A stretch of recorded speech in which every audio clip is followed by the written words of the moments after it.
अस्सलाम वालेकुम। कैसे हैं आप सब? इंशाल्लाह खैरियत से होंगे।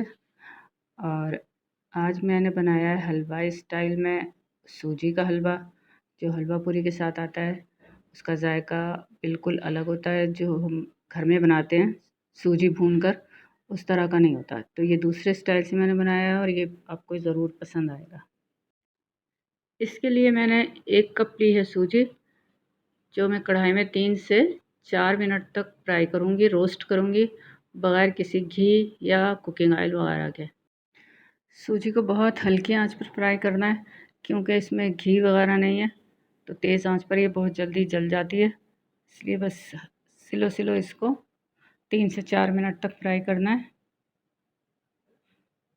और ये देखें 4-5 मिनट हो गए मुझे फ्राई करते हुए। और अब ये सूजी मैं एक दूसरे बर्तन में डाल लूँगी।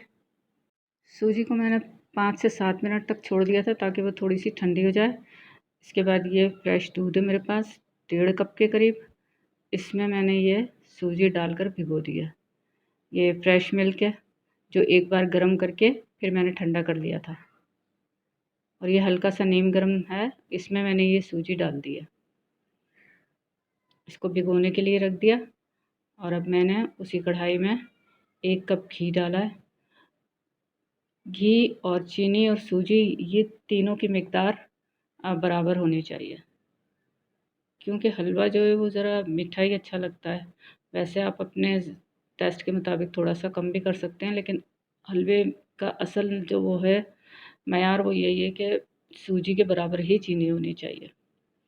तो जितना मैंने घी लिया था उसी मिक़दार में मैंने चीनी डाल दी है। सूजी और घी तो हर सूरत में बराबर मिक़दार में ही लिया जाएगा।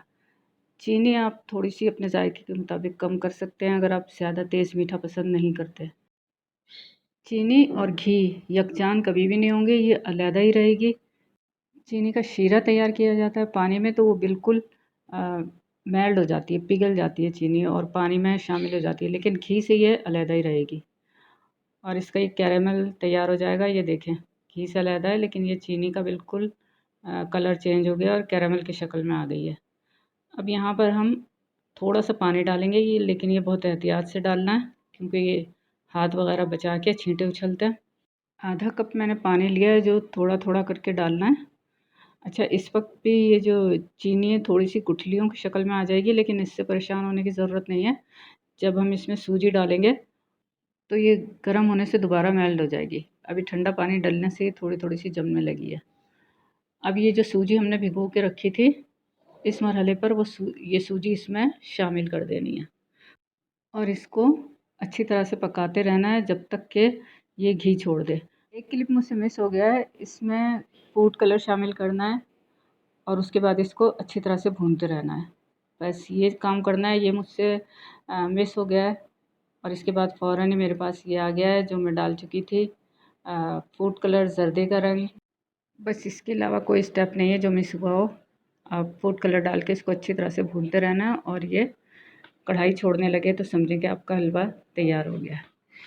ये देखें, ये बहुत अच्छा जायकेदार, बिल्कुल जिस तरह से हलवाई से हलवा पूरी के साथ हमारे घर हलवा आता है, उसी तरह से ये घर में हम हलवा तैयार कर सकते हैं। बहुत मज़ेदार हलवा तैयार हुआ था। आप भी इस तरीके से ज़रूर तैयार करिएगा। सूजी डालने के बाद बस आप इसको अच्छी तरह से भूनते रहें हल्की आंच पर, और फूड कलर शामिल कर दें, तो ये बिल्कुल इसी फॉर्म में आ जाएगा। और अब इसमें इलायची पाउडर शामिल कर रही हूँ मैं। 1 टीस्पून इलायची पाउडर शामिल किया है। पूरियों के अलावा ये हलवा नाश्ते में पराठे के साथ भी खाया जा सकता है। पराठे के साथ भी ये हलवा बहुत मज़े का लगता है।